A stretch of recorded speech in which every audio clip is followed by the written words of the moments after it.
Авиационная группа высшего пилотажа «Русь» снова взмоет в небе республики в сентябре. О готовности организовать такое выступление в день проведения Парада Победы руководитель региона проинформировал председатель Совета директоров компании «Руститан» Алексей Новиков.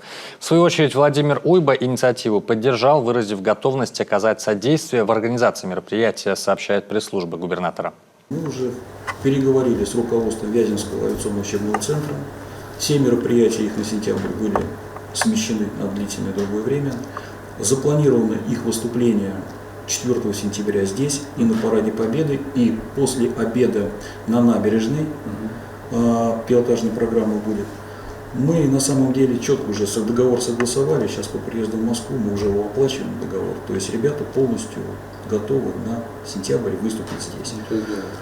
Технические вопросы есть, они связаны с тем, что мы сейчас определяемся, краску надо им закупить, чтобы дымы красивые сделать. Сегодня вот мы говорили с Алексеем Михайловичем Фисенко, я с ним встречался, тоже уже технический вопрос обговаривал. Ребята предложили покраски сделать красный флаг, именно вот победа, да, именно красный, не триколор наш, а именно победа. Это очень смотрится красиво, это здорово. Сейчас мы тоже технически этот вопрос решаем, берем на себя закупку краски, прям доставку ее сюда, в Сыктывкар.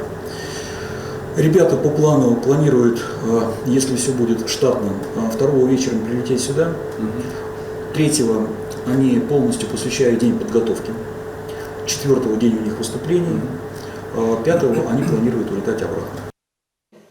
Напомним, Руститан совместно с Авиасоюзом уже проводила в республике авиасалон малой и региональной авиации «Авиарегион-2016».